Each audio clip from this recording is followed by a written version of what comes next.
하나님의 말씀은 요한복음 8장 31절에서 37절까지 말씀입니다.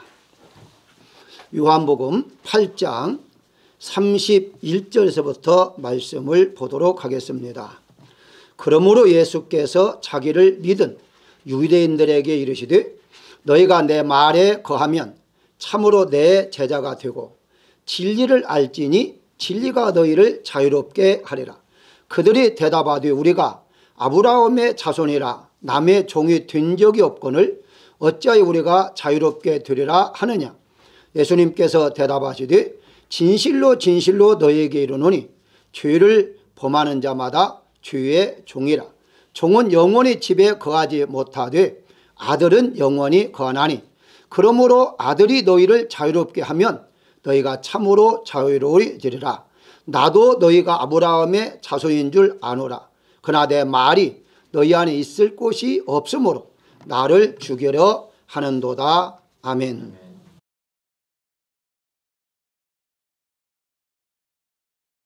(33절) 말씀에 보면 남의 종이 된 적이 없거늘 어찌하여 우리가 자유롭게 되리라 하느냐라는 유대인들의 대답이 있습니다.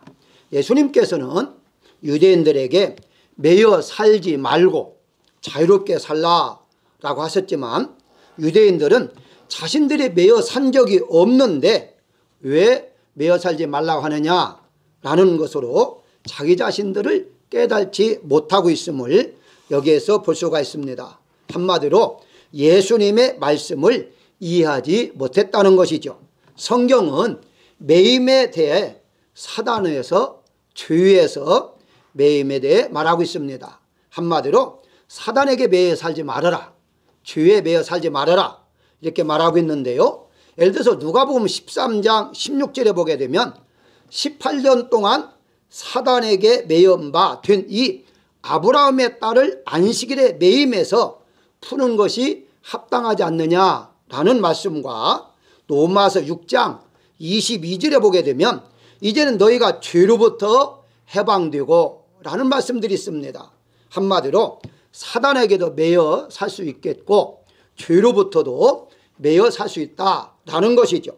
자, 예수님께서는 이 땅에 오셨을 때에 죄로부터 해방시켜 주는 것만이 아니라 사단으로부터 혹은 세상으로부터 여러 가지 매임받은 데서 풀어주시기 위해서 자유롭게 하기 위해서 이 땅에 오셨다라고 말씀을 드릴 수가 있습니다. 다시 말씀드리면 일부분의 사람들은 죄에서 해방되면 끝났다 이렇게만 생각하는 경우가 있습니다. 그러다 보니까 예수님 믿고 구원받으면 오케이, 그리고 이제 생활은 세상과 똑같이 생활하는 경우들이 많이 있는데요. 성경에서는 그것만을 의미하지 않습니다. 사단으로부터도 해방받아야겠지만 죄로부터 혹은 세상으로부터 나 자신의 옛사람으로부터도 해방받고 자유롭게 살아야 한다라고 말씀을 드릴 수가 있습니다. 그래서 오늘 본문의 32절에 보게 되면 자유롭게라는 그 말씀은 자유롭지 않는 상태가 있었기 때문에 예수님께서는 자유롭게 살아라 라고 말씀하고 있는 것이죠. 한마디로 우리는 무언가 매여 사는 사람들이 있다는 얘기죠. 그 매인 것은 여러 가지 다를 것입니다. 물론 어떤 사람은 물질에 매일 수 있겠고요. 또 이제 가정에 또 환경에 여러 가지 많이 있을 것입니다. 그런데 예수님께서는 이런 모든 면에서 자유를 누리고 살아라 라고 말씀하고 있는 것을 볼 수가 있어요. 그래서 오늘은 매임에서부터 어떻게 하면 자유롭게 살 수가 있는가 하는 점을 이제 은혜를 나누고자 합니다. 그러면 먼저 첫 번째 우리가 생각할 것은 매임과 자유의 의미를 알아야만 됩니다. 의미를 알아야만이 우리가 매임은 이렇고 자유는 이렇구나. 그래서 매임에 대해서 우리가 어떻게 하면 자유롭게 살 수 있을까 하는 것을 알게 되겠죠. 자, 32절에 보게 되면 진리가 너희를 자유롭게 하리라 라고 말하죠. 그러니까 한마디로 말하면 진리가 아닌 것은 매여 산다는 것이죠. 이게 진리 안에 사는 사람만이 자유롭게 살 수 있다라고 지금 말씀을 우선 드릴 수가 있습니다. 대부분의 사람들은 자유란 무엇인가 이렇게 물으면 내 마음대로 하는 것, 그리고 이제 내가 먹고 싶은 것을 먹고, 또 내가 가고 싶은 곳에 가고, 또 내가 하고 싶은 거 남한테 구애받지 아니하고 그대로 하는 것, 이걸 자유라고 생각을 해요. 그런데 예수님은 그렇게 말하지 않습니다. 자유라는 것은 내가 하고 싶은 거 하는 것이 자유가 아니라, 즉 나 중심으로 행동하는 것이 자유가 아니라, 바로 본문에 말씀하신 대로 진리로 사는 것, 진리 안에 사는 것, 그게 바로 자유다라고 말하죠. 자, 진리는 무엇입니까? 예수님이라고 그랬죠. 진리는 무엇입니까? 진리의 성령이다 보니까 성령이라고 말할 수 있겠죠. 진리는 무엇이죠? 말씀이죠. 결국 가서는 예수님, 말씀, 진리, 성령, 그 안에 사는 것을 자유롭다라고 성경은 말하고 있죠. 따라서 우리가 이 진리 안에 산다는 것, 예수님 안에 산다는 것 자체가 바로 우리는 자유롭게 지금 살아가고 있다라고 볼 수가 있죠. 그럼 반대, 매임은 무엇이냐? 예수님은 떠나 사는 모든 것은 다 매여 사는 거다, 이렇게 말씀을 드릴 수가 있는 것이거든요. 자, 예를 한번 들어볼까요? 하나님께서 아담과 하와에게 자유를 주셨습니다. 그렇죠? 자유를 주셨는데 이들은 그 자유를 잘못 사용함으로 매임받았죠. 속박을 받으며 살 수밖에 없었는데요. 그 무엇을 의미하느냐? 바로 에덴 동산에는 생명나무 과일과 선악과가 이제 아는, 즉 선악을 아는 과일과 함께 있었습니다. 근데 성경에 분명히 보게 되면 바로 하나님께서 자유를 주셨을 때에 이 선악과를 먹지 말아라 라고 하고서 다른 거 다 먹어도 괜찮다고 그렇게 말씀한 것을 볼 수가 있어요. 그런데 자기가 이 선악과를 선택함으로 말미암아 결국 가서는 자유를 주신 것을 빼앗길 수밖에 없었다는 것이죠. 창세기 2장 16절에 보게 되면 동산의 각종 나무의 열매는 내가 임으로 먹되, 그 임이라는 말이 옛날의 말이에요. 요즘은 어떻게 번역하냐면 자유롭게 먹되라고 말합니다. 자유롭게 먹어라. 그리고 단 하나 17절에 보게 되면 2장 17절에 선악을 알게 하는 열매는 먹지 말라라고 말을 해요. 자, 여러분들 과거에 열매가 몇 종류가 있었을까요? 뭐 세보진 않았지만 어쨌든 상당한 종류의 열매가 있었을 거예요. 그 많은 열매를 놓아두고 왜 꼭 먹지 말라는 금지한 열매 선악과를 먹었을까요? 그게 바로 잘못된 자유를 바로 사용하고 있었다. 하나님께 자유를 주실 때에도 분명한 것은 법을 주시면서 자유를 주시는 거예요. 그 법이 뭡니까? 먹지 말아야 할 것은 먹지 말라는 거죠. 결국은 성경은 하라 하지 말라는 말씀으로 전체 다 기록되어 있죠. 그러니까 하지 않는 것이 일반 사람들은 속박이라고 생각해요. 하지 말아라. 그런데 성경은 그 하지 말라는 걸 지키는 게 자유라는 거예요. 결과서는 우리가 예수님 믿으면서도 어떤 분은 교회 다니니까 하지 못할 게 너무 많아. 술도 못 먹지, 담배도 못 피지, 또 뭐 주일날 어디 가지도 못하지, 또 뭐 성경 읽어야지, 뭐 해야지. 너무나 속박이 많다. 나는 자유롭게 그저 살아야 하기 때문에 교회에 속하지 않고 이제 무교회주의로 이제 예수님 믿어야겠다. 이런 사람들이 더러 많아요. 특별히 한국에는요, 요즘 무교회의 교회들이 좀 성장하고 있다고 그래요. 왜냐하면 속해 있으면 이 자유를 박탈한다는 거예요. 아니요, 성경은 그것을 자유라고 보지를 않아요.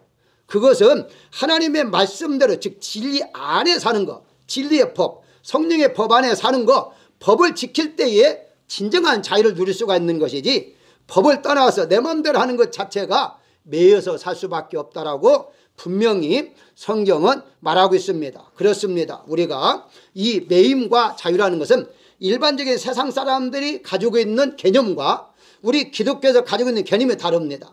일반 사람이 가지고 있는 자유는 자기가 하고 싶은 대로 내 중심, 내 생각대로 살아가는 것을 자유라고 그래요. 그렇지만 성경에서는요, 그 자유라고 보지 않습니다. 그 매임 속에서의 자유를 누리도록 분명히 법으로 금지하고 있음을 볼 수가 있어요. 성경에서 보게 되면 뭘 하지 말라 하니까 하지 말라, 그 너무 많은 것 같아요. 근데 그렇지는 않아요. 그렇게 함으로 말미암아 진정한 자유를 하나님께 우리에게 주신다는 사실을 알아야 한다는 거죠. 모든 걸 다 하는 것은요, 성경에서는 그걸 가리켜서 범죄라고 그래요. 그래서 이제 여기에 요약은 무엇이냐? 일반적인 사람들은 자기 중심으로 하는 것을 자유라고 한다면, 성경적인 자유는 말씀 안에서 법대로 살아가는 것이 그 메인 것 같지만은 그게 바로 자유다 하는 것을 우리가 알아야 한다는 거죠. 그래 여러분들이 성경하지 말라는 말씀이 있으면 그것을 뭐 메인다고 생각하지 말고 그걸 통해서 나를 진정한 자유를 주시는구나 라고 생각하면서 기쁨으로 그것을 우리가 순종해야 한다는 것입니다. 자, 그렇다면 이제 매임과 자유에 대해서 이제 잘 개념을 알았으니까 두 번째 생각할 것은 그러면 어떻게 할 것이냐. 매임 속에서 자유를 누리는 방법이 있다는 사실이에요. 매임는데 어떻게 자유냐. 말이 안 되죠. 앞뒤가 안 맞잖아요. 그런데 성경은 분명히 매임 가운데 속에서도 자유를 누리고 살 수 있도록 역사하고 있다는 사실이거든요. 다시 오늘 본문 33절에 우리가 아브라함의 자손이라 남의 종이 된 적이 없거늘 이라고 말하죠. 매여 살지 않았다는 거예요. 예수님께서 매여 살지 말라 자유롭게 살라라고 하실 때에 유대인들 자신들 매여 산 적이 없었다 이렇게 말하고 있죠. 자, 예수님께서는 유대인들을 보실 때에 왜 매여 사는가 라고 했을 때에 전통적으로 전통에 대해서 매여 사는 걸 보았거든요. 지난주에 이 전통에 대해서는 잘 설명을 드렸기 때문에 그들은 율법을 지킨다고 하면서 율법이 아니라 전통을 지키는 거예요. 이게 전통에 매여 사는 거예요. 그러니까 예수님 볼 때는 답답하죠. 그렇게 매여 살으라고 하지 않는데 예를 든다면은 이제 그 성전에 들어갈 때에 손을 씻는데 그 손을 씻으면 됐지. 손 씻는 방법이 다 있어요. 등부터 해야 하고 이것도 뭐 이렇게 물을 흐르는 물로 절대 이렇게 이게 비비면 안 됩니다. 흐르는 물로 하고 몇 번 하고 이런 게 이게 왜 필요하냐는 거죠. 아무 의미가 없는 거니. 그래서 손 씻으면 되는 거잖아요.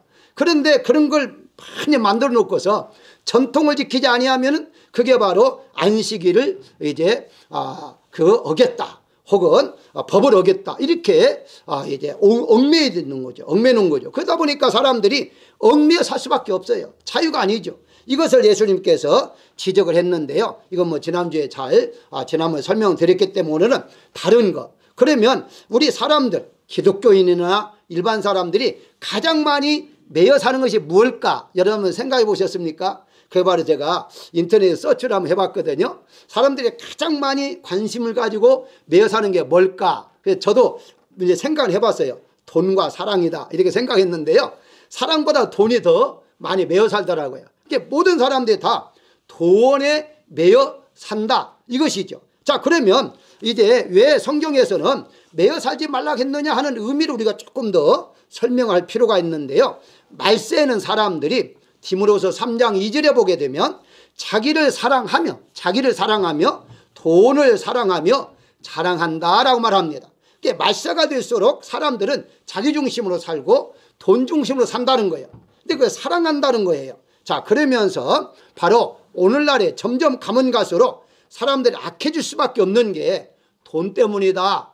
자기 개인주의 사상 때문이다. 이렇게 말씀을 드릴 수가 있어요. 왜냐하면 자기 중심, 돈 중심이니까 자연스럽게 자기밖에 모르잖아요. 그러니까 자기를 살아나기 위해서 악한 일을 할 수밖에 없기 때문에 지금은 가면 갈수록 사람들 악해지고 있다라고 볼 수가 있어요. 성경에서도 말을 합니다. 성경에서도 디모데전서 6장 10절에 보게 되면 돈을 사랑함이 일만 악의 뿌리가 되나니 라고 말하잖아요. 일만 악의 뿌리라는 무엇입니까? 바로 돈을 사랑하게 되면 자연스럽게 악하게 된다 이런 말이잖아요. 그렇기 때문에 분명히 말합니다. 그것을 이제 믿음에서 떠나 많은 근심으로써 자기를 찔렀다라고 그래요. 자, 악한 뿐만 아니라 우리 기독교인들도 믿음에 떠난다는 거예요. 미혹을 받아 믿음에 떠난다는 거예요. 그래서 우리가 하나님 믿으면서 이제 돈을 사랑하면 바로 믿음도 약해진다. 결국 믿음을 떠나서 세상적으로 살 수밖에 없다라고 지금 성경에서 분명히 말을 하고 있어요. 그럼 어떻게 할 것이냐? 그래서 히브리서 13장 5절 말씀에 보면 돈을 사랑하지 말고 있는 바를 족한 줄로 알라라고 말을 해요. 자, 그러면 이 말씀이 우리가 오해가 할 수가 있어요. 그럼 우리 믿는 사람들은 있는 바를 족한 줄 알라고 했으니까 돈을 벌지 말고 돈을 이제 인컴 필요 없이 있는 그대로 있는 거 족한 줄 알고 그거 다 할 때까지 쓰고 끝날 것이냐 이렇게 오해할 수가 있거든요. 그러다 보니까 세상 거는 다 범죄하는 것이니까 세상 따르지 말아라 이렇게 생각할 수가 있어요. 그게 이단들이 자주 사용하는 것들이죠. 근데 그것은 오해입니다. 분명히 성경에서 어떻게 말했느냐? 돈이 귀중하지 않다고 말하지 않아요.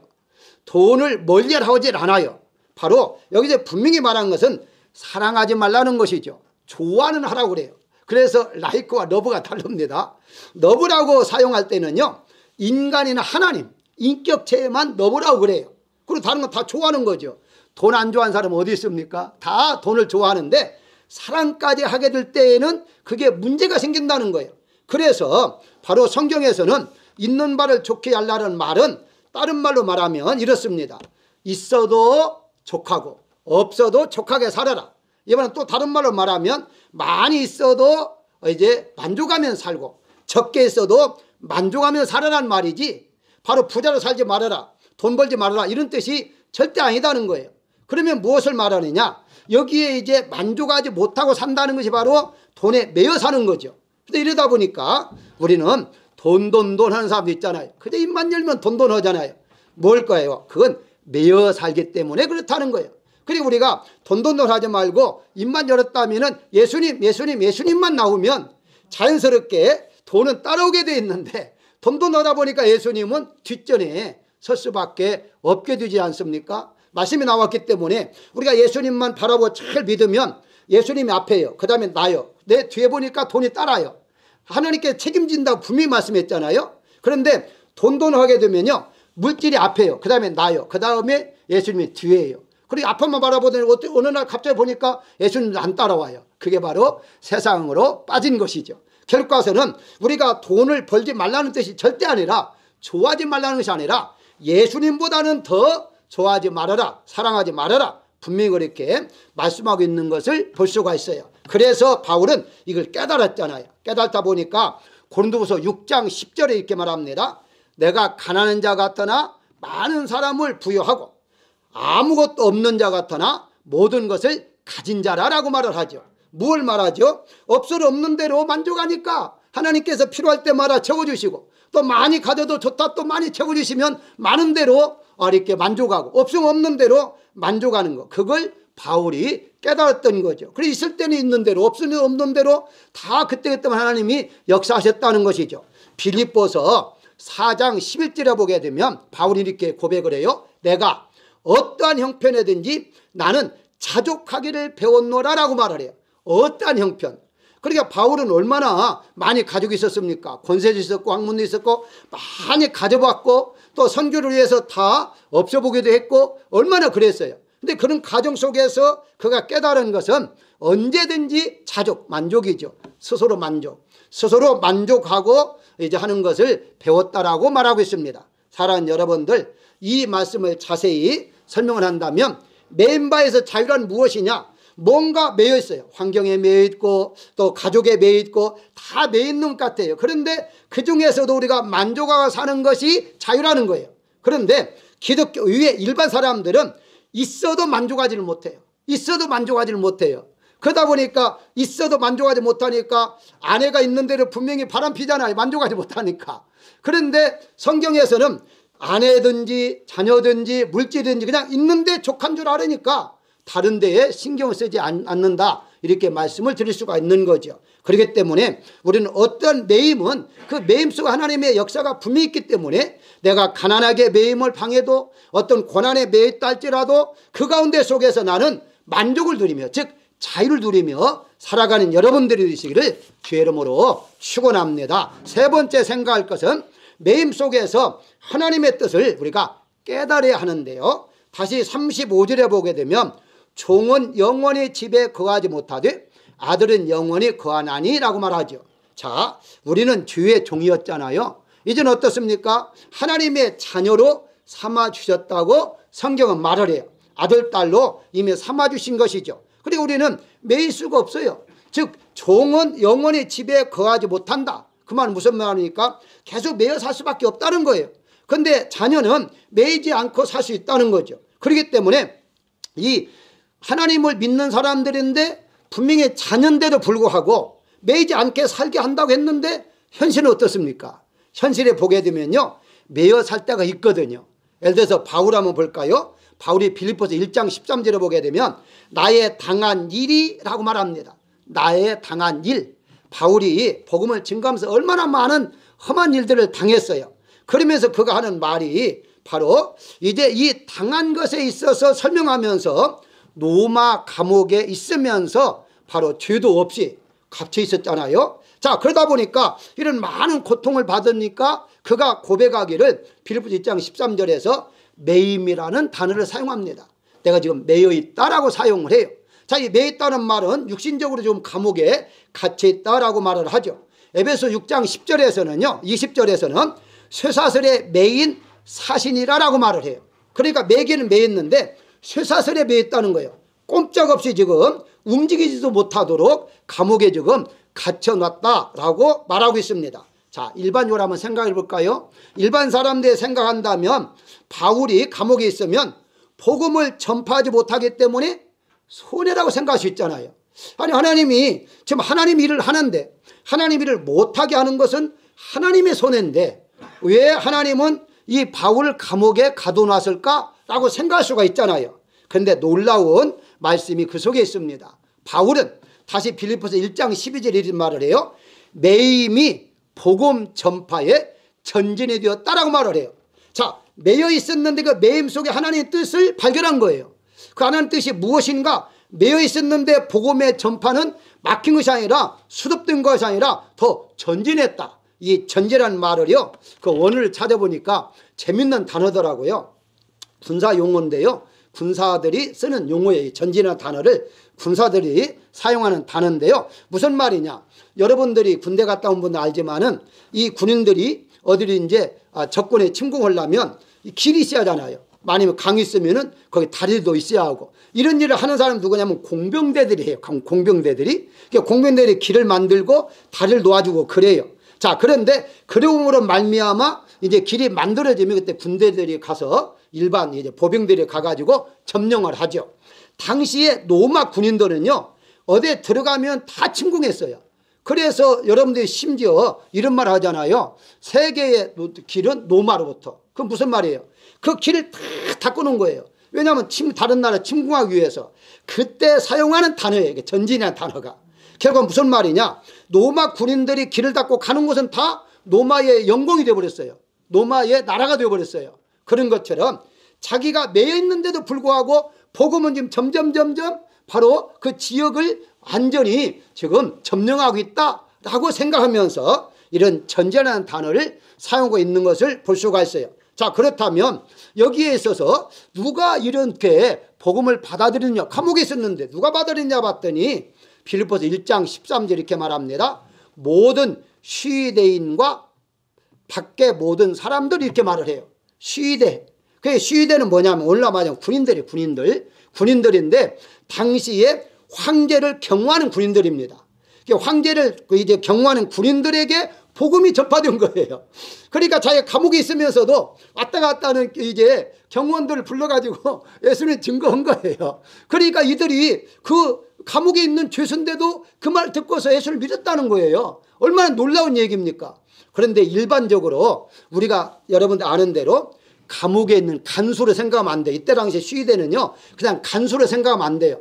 사도행 16장에 보면 간수가 따로 나오잖아요. 근데 여기는 시대라고 분명히 성경에 말을 해요. 그러니까 이런 간수에게 복음을 증거한 게 아니라 시대인데요, 이 시대가 당시에 얼마나 권력이 있었냐면은 아무나 들어가지 못해요. 왜? 황제의 목숨을 이렇게 지키기 때문에. 그래서 나중에 역사를 보게 되면요, 이 시대 경호대들이 황제를 폐위하기도 하고 황제를 세우기도 합니다. 그만한 막강한 권력을 가지고 있었어요. 그러다 보니까 이 권력을 가지고 있는 시대들이 복음을 받아들이니까 점점 다른 군인들도 자연스럽게 복음이 전파될 수밖에 없었다는 거예요. 또 하나의 사실이 그 밖에 모든 사람들 그렇게 말하거든요. 그러면 그 밖에 그냥 군인들 외에 누구에게 또 복음이 증거됐냐 했더니 바로 여기 빌립보서 4장 22절에 마지막 장에 안부 전하는 데가 나와요. 거기에 보게 되면 이렇게 안부합니다. 너에게 문안하되 특히 가이사의 집 사람들 중 몇이라고 말을 해요. 가이사의 집. 여러분 가이사라면 알죠? 당시의 황제의 이름이에요. 그게 다시 말씀드리면 황제의 친척들, 황제의 가족들에게 복음이 들어간 거예요. 그래서 그들에게도 문안한다. 특히라고 말하잖아요. 그들이 문안한다. 결국 가서는요, 감옥에 들어갔기 때문에 이렇게 그들 황제의 가족들까지도 복음을 증거할 수 있는 놀라운 역사가 일어났다는 사실이에요. 자, 그렇다면 우리가 매임받았을 때에 내가 환경적으로 매이고 어떤 사람은 부모에게 매이고 자녀에게 매이고 사업에 매이고 막 매여 있잖아요. 꼼짝 못하게 정말 떠나면 좋겠는데 나는 자유롭게 살고 싶은데 매여 있잖아요. 이러지도 못하고 저러지도 못하잖아요. 그런데 그 속에 하나님의 뜻을 우리가 발견해야 한다는 거예요. 왜 이런 일이 있느냐라는 것을 발견해서 이런 가운데 속에서도 하나님의 역사는 이루어지고 있다. 하나님이 일하시고 있다라고 우리는 그것을 찾아낼 줄 알아야 한다는 거예요. 우리가 몸이 병들었을 때도 마찬가지예요. 병들 때에 하나님의 뜻을 발견하게 될 때에 바로 내 믿음이 더 성장하게 되고 발전할 수가 있다는 사실을 우리가 알아야 한다는 것입니다. 우리 잘 아는 욥을 또 여러분 잘 알잖아요.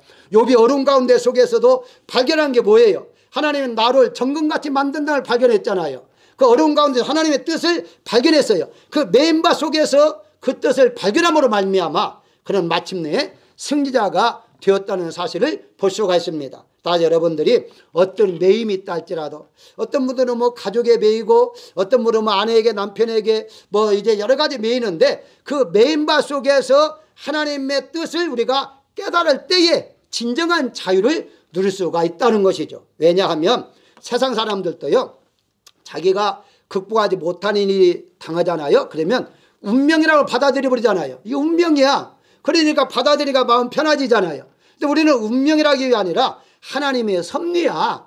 하나님이 나로 하여금 무언가 지금 만들어가고 있어서 하나님 지금도 일하고 계셔. 이것을 깨달을 때에 우리는 매임바 속에서도 자유를 누릴 수 있다는 사실을 믿으시기를 주의 이름으로 축원합니다. 마지막으로 생각할 것은 매임 속에서 하나님의 역사를 우리가 경험할 수가 있는데요. 다시 36절에 아들이 너희를 자유롭게 하면 너희가 참으로 자유하리라 라고 말하죠. 아들이 자유롭게 한다라는 말은 아들 안에 있음으로 말미암아 진정한 자유를 누릴 수 있다는 말과 같죠. 아까 말씀드린 대로 나의 중심의 생활이 아니라 바로 아들의 중심, 예수님의 중심, 말씀의 중심으로 살아가는 것, 이게 바로 진정한 자유를 누리는 것인데 내 중심의 생활은 그것은 자유가 아니라 방종이라 아까 말씀드린 대로 매임을 받았다라고 볼 수가 있는 것이죠. 예를 한번 들어볼까요? 요셉은 형들의 미움을 받아서 애굽의 종으로 매임을 받았죠. 아예 노예가 됐습니다. 그런데 어떻습니까? 요셉은 하나님께서 자기와 함께 하심을 경험했기 때문에 형제들을 만났을 때에 창세기 45장 8절에 보게 되면 나를 이곳에 보낸 것은 형님들이 아니라 하나님이십니다 라고 말하고 있잖아요. 그러니까 그 얼마나 좀 어린 나이에 17살 나이에 갔으니까 그 노예로 있으면서 얼마나 마음이 억울했겠어요. 형제를 보게 되면 당장 어떻게 하고 싶다는 생각도 아마 들었을 거예요. 그런데 있으면서 하나님이 자기와 함께 하심을 느끼면서 하나님이 역사하고 있구나. 내가 비록 노예로 팔렸지만 이 속에 하나님이 나와 함께 하시는구나 하는 것을 알게 됐을 때에 그때 비로소 형제들에게 하나님 보낸 것이지 당신들이 보낸 것이 아닙니다 라는 말을 할 수가 있었고요. 아버지가 죽고 난 다음에 형제들이 이제 아버지가 죽었으니까 무서워했어요. 혹시 요셉이 아버지가 있을 때에는 우리를 못 죽였지만 아버지가 이제 돌아가셨기 때문에 우리를 죽일 것이다 라고 생각해서 무서워 떨고 있었어요. 그때에 창세기 50장 20절에 보게 되면 형님들은 나를 해하여 하였으나 하나님은 그것을 선으로 바꾸셨습니다. 안심하십시오 라고 말합니다. 죽이지 않겠다는 것이죠. 자, 이와 같은 놀라운 말을 할 수 있었던 것은 어디에서 이런 것이 나왔을까요? 그게 바로 하나님께서 그 매임 속에 노예 속에 살고 있었지만은 그 매임 속에서 하나님의 역사하심을 몸으로 경험했기 때문에 이런 말을 할 수가 있었던 것이죠. 그래서 우리가 어떤 일에 매이게 되면요, 그 매임 속에 하나님이 역사하심을 우리가 느끼도록 하기 위한 하나님의 은혜다, 또 이렇게 볼 수가 있는 것이거든요. 그래서 세상에서 말하는 형통과 기독교에서 말하는 형통이 차이가 우리가 있음을 알아야만 됩니다. 세상에서 말하는 형통은 어떻습니까? 모든 것이 이제 막히지 않고 그냥 잘 열리고 잘 뛰고 평탄한 길을 가고 아무 일 없고 이걸 형통이라고 그래요. 근데 성경에서는요, 그걸 형통이라고 말하지 않아요. 물론 그것도 이제 하나님이 너에게 평탄한 길을 주겠다, 안전하게 했다, 이런 말씀이 있죠. 근데 그것만 성경에서 말하는 게 아니에요. 여러분 알다시피 이 요셉을 한번 보실까요? 요셉의 창세기 39장 2절에 보게 되면 여호와께서 요셉과 함께 하심으로 그가 형통한 자가 되어라고 말합니다. 자, 일반적인 형통은요, 하나님이 요셉에게 형통을 주려고 하면 노예가 안 되어야만 돼요. 그렇잖아요? 처음부터 아예 팔리지 않아야만 돼요. 팔다 할때라 노예가 안 되어야만 돼요. 즉각적으로 노예 해방시켜야만 돼요. 그게 일반적인 사람들이 생각하는 형통이죠. 그런데 지금 노예 신분에 있으면서 그러면 형통 깼다는 거예요. 나중에 감옥에 가잖아요. 그런데 그 감옥에 가서도 역시 똑같은 고백을 해요. 형통 깼다는 거예요, 하나님께서. 그런데 여기에 이렇게 하나님께 노예로 있을 때에, 감옥에 있을 때에 어떻게 이렇게 매여 있는데도 형통케 하신다고 말씀하고 있느냐 하는 거죠. 형통의 개념이 달라서 그래요. 일반적인 막힘이 없는 것이 형통이라면 이 기독교 형통은 하나님이 함께 하는 것, 그게 바로 형통이라고 그래요. 그러니까 우리가 아팠을 때에도, 건강할 때에도, 돈이 많아도, 가난해도 어느 때든지 하나님이 함께하면 형통이고, 하나님 함께하지 않으면 형통이 아니에요. 내가 부자로 살아도 하나님 함께하지 않으면 그것은 불통이지 형통이 될 때 아니다는 거예요. 그래서 제가 서론적으로 그런 것은 자기는 잘 됐고 뭐 부자고 뭐 이름 나고 그러니까 이제 잘 살고 하니까 형통한 복을 받았다고 생각하지만 성경적으로는 하나님을 떠난 사람은 그것은 형통이 아니라 매여 살고 있다라고 말씀을 드릴 수가 있는 것입니다. 사랑하는 여러분들, 요셉 입장에서 볼 때는요, 얼마나 억울하고 힘듭니까? 그런데 하나님 입장에 봤을 때는요, 요셉이 그것을 잘 견뎌나가는 것을 기뻐했어요. 이것이 바로 성경의 비밀이에요. 우리는 참 아플 때 얼마나 힘듭니까? 우리가 가난할 때 얼마나 힘듭니까? 어떤 어려움이 있을 때 얼마나 힘듭니까? 그런데 그것을 주님 안에서 잘 믿음으로 헤쳐나갈 때에 하나님 기뻐하는 거예요. 하나님 즐거워하는 거예요. 나는 힘들지만 하나님 기뻐하는 거예요. 그게 바로 욥 아닙니까? 욥이 그렇게 어려운데도 하나님은 사단에게 자랑했잖아요. 한번 실험해봐라.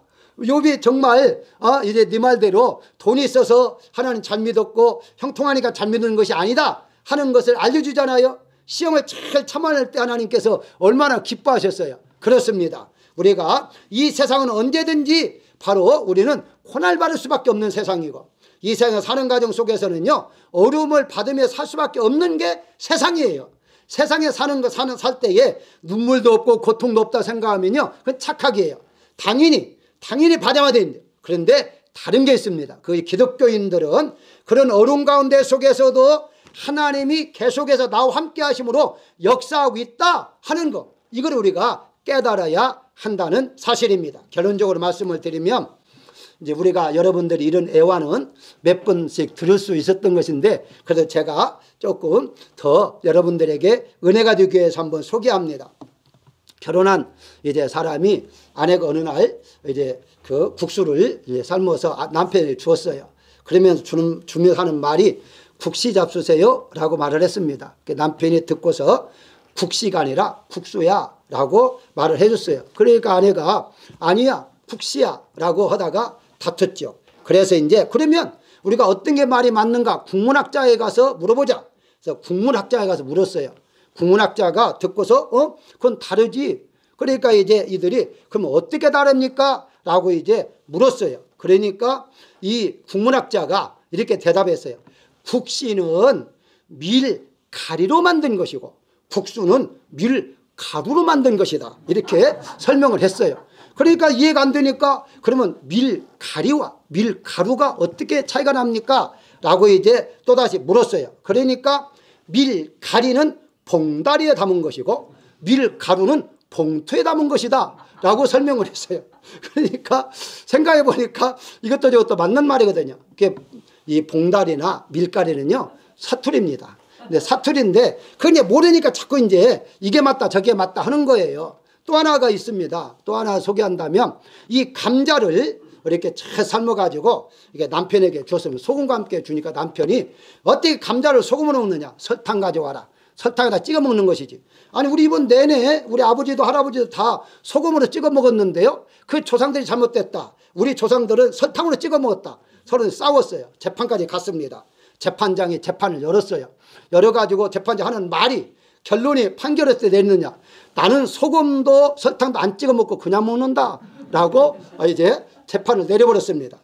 무엇을 말하느냐, 제가 이렇게 말씀드린 이유가 있습니다. 아무것도 아닌 것 가지고 신경 쓰지 말고 살아라는 거예요. 정말 우리가 어떤 다툼이라든가 화날 일이라든가 힘든 일이라든가 사실 따지고 보고 완전히 이렇게 까보게 되면 아무것도 아닌 일들이 너무 많아요. 정말 큰일 가지고 우리가 속상하거나 이렇게 다투는 일이 아니라 아주 작은 것 가지고 그래가지고 속상할 때가 너무 많거든요. 우리는 기독교인들입니다. 따라서 어떤 매임이 있다 할지라도 그 매임을 통해서 우리는 자유를 누리고 살아가도록 예수님께서 자유롭게 라고 분명히 말씀하고 있습니다. 내가 너에게 자유를 줬다. 진리 안에서 자유를 누리라. 성령 안에서 주의 영은 자유롭다. 주의 영이 있는 곳에 자유가 있다고 했기 때문에 우리가 성령 안에 사는 사람, 말씀 안에 사는 사람, 예수님 안에 사는 사람은요, 말씀 안에 살기 때문에 자유를 누리고 살 수 있다는 사실을 꼭 믿으시고 이번 한 주간 동안도 어떠한 매임, 힘들고 어려움이 있다 할지라도요, 편안한 마음으로 자유롭게 사는 한 주간 되시기를 주의 이름으로 축원합니다.